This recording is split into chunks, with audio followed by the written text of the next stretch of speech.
Olá, pessoal!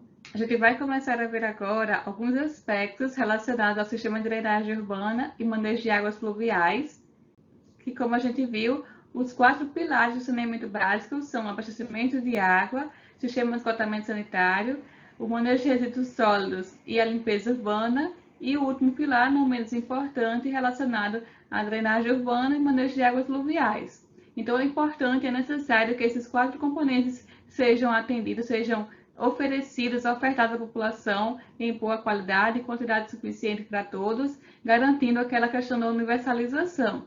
E a drenagem também faz parte desse conjunto de ações essenciais do saneamento básico.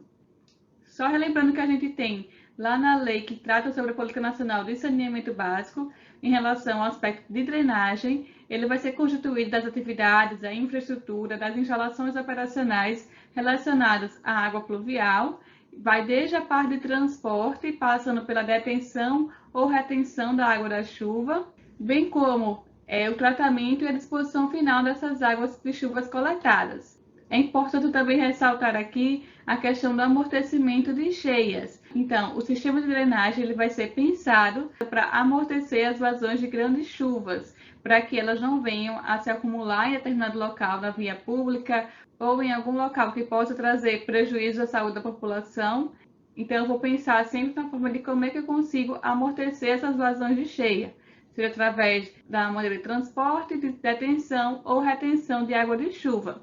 E também vai ser importante de pensar numa forma de tratamento, quando for o caso, de utilizar para algum uso que seja requerido um tratamento, ou, por exemplo, utilizar água da chuva acumulada em cisterna para uso potável, necessário se passar por uma desinfecção previamente, e também na forma de disposição final, para onde que vocês vão projetar o sistema de disposição final coletado da água da chuva. Vai ser para um rio, vai ser para uma lagoa de detenção, vai ser para qual local? Então, isso também deve ser pensado e planejado no sistema de drenagem urbana.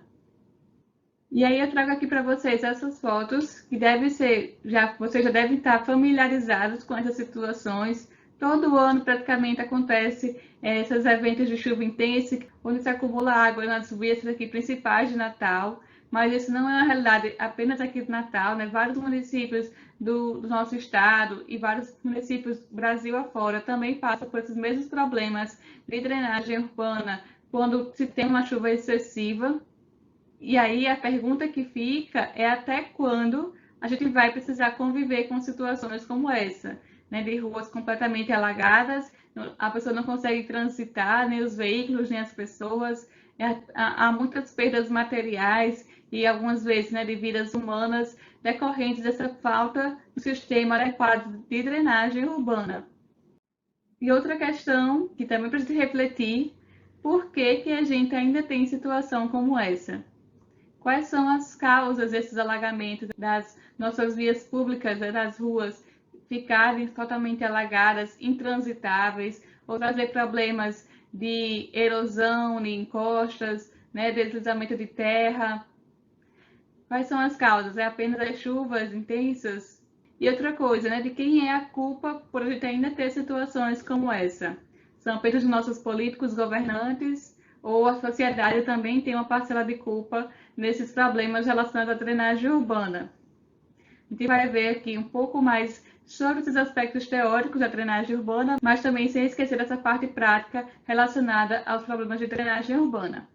Queria ressaltar aqui para vocês em relação a quais são os objetivos da drenagem. E a partir desses objetivos, a gente vai conseguir compreender o todo, né? Compreender todas as partes que constituem o sistema de drenagem urbana e a importância desse sistema para a nossa sociedade, também como um elemento fundamental do saneamento básico. O que a gente tem, né? Um dos principais objetivos da drenagem é assegurar o trânsito de pedestres e veículos, a gente ter, né, vias em que é possível transitar de um local para o outro, que não fique impossível das pessoas se deslocarem. Além disso, é objetivo da drenagem controlar as erosões, para a gente não ter o risco de possivelmente nessa erosão haver um deslizamento de terra no encosta, isso também prejudicar as pessoas que moram em zonas mais susceptíveis à erosão. Além disso, né, proteger as propriedades particulares e as públicas também, localizadas em áreas sujeitas a erosões e ou inundações, e, consequentemente, os cidadãos contra esses riscos provocados pelas inundações, aquilo, né, que eu já falei anteriormente, proteger os logradouros e as vias públicas. Além disso, proteger e preservar as obras, as edificações, instalações de utilidade pública localizadas em vias públicas, sujeitas à destruição pelas águas de chuvas não controladas, visa naquele sentido, né, de amortecimento das cheias. É importante a gente transportar, deter ou então reter a água de chuva para que ela não venha trazer esses problemas. Além disso, também é importante proteger e preservar os fundos de vale e cursos d'água, que é para onde que vai ser destinado geralmente as águas de chuva, são esses locais mais baixos da bacia, são os fundos de vale. Então, para que eu não venha prejudicar nem poluir esses locais, nem os cursos d'água, é importante também controlar a água da chuva, né? Reter ou deter a água da chuva, algumas vezes tratar, para que eu não venha trazer um outro problema relacionado à água da chuva, água excessiva de drenagem. E por último, mas não menos importante, também o objetivo da drenagem, eliminar a proliferação de doenças e de áreas insalubres relacionadas aos problemas que a falta de drenagem pode trazer para as pessoas. Bom, eu perguntei para vocês quais são as causas que vão provocar, que vão acarretar naquelas situações de inundações urbanas, comum aqui na nossa cidade, mas também em outras cidades brasileiras.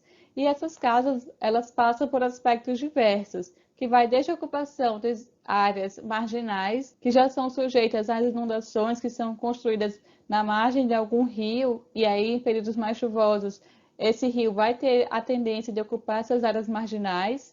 Então, é uma situação agravante esse problema de drenagem urbana, bem como obras, né, mal projetadas, mal dimensionadas, ou com problemas de manutenção, de se fazer retirada de resíduos sólidos do sistema de drenagem urbana. Além disso, canalização de córregos sem análise dos impactos ajusantes dessa canalização. Então, se coleta a água de chuva de um determinado bairro e se transfere para outro bairro. Eu estou apenas transferindo a inundação de um ponto para outro, não estou solucionando nenhum tipo de problema.